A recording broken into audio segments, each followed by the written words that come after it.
நல்ல ஒரு கரெக்ஷன் அப்படிங்கிறது ஒரே நாள்ல குடுத்துருக்கிறது. எல்லாமே வந்து பார்த்தீங்கன்னா, அந்த டே சார்ட்ட வந்து பெருசா பெரிய ஐ மீன் 4 டே சார்ட்ட வந்து அழகா டச் பண்ணிட்டு ஒரு கரெக்ஷன குடுத்துருக்கு அப்படின்னு சொல்லலாம். ரொம்ப ஃபாஸ்ட், குயிக் பாசிட்டிவிட்டி அப்படிங்கிறது வர்றதுக்கான வாய்ப்புகள் அப்படிங்கிறது நம்ம பார்வையில இருக்கு.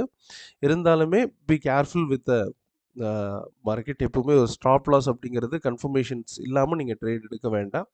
பேங்க் நிஃப்டி ரொம்ப ஃபாஸ்ட்டா மேல போறதுக்கான வாய்ப்புகள் அப்படிங்கிறது நம்ம பார்வையில இருக்கு. அண்ட் ஆஃப்டர் இந்த 48,400 பிரேக் ஆகுற பட்சத்துல, you can buy and target up to 53,000 அப்படிங்கிற லெவல்ல போயிட்டு ரீச் பண்ணலாம். இந்த ஹையர் ஹை வரைக்கும் போகலாம். பட் ஹையர் ஹைய பிரேக் பண்ணவும் செய்யலாம். ஹையர் ஹை அப்படிங்கிறது 51,150 ஐ மீன் 190. ஸோ அதையும் பிரேக் பண்றதுக்கான அதிகமான வாய்ப்புகள் அப்படிங்கிறது வரக்கூடிய நாட்கள்ல இருக்கு. பட் ஒரு ஒரு 1 மந்த் ஹரிசான் அப்படின்றத நம்ம இத எடுத்துக்க வேண்டியது இருக்கும். பட் ரொம்ப குயிக்காவே